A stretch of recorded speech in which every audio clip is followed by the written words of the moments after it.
Assalamualaikum warahmatullahi wabarakatuh. Kemarin kita bicara soal niat hari ini. Mari jaga pintu. Pertama yang sering lolos, mata kita.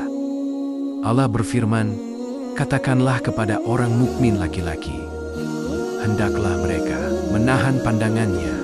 Quran Surat An-Nur ayat 30. Di era scroll tak berujung ini, sangat mudah mata tergelincir. Tantangan hari ini setiap kali ingin melihat yang haram.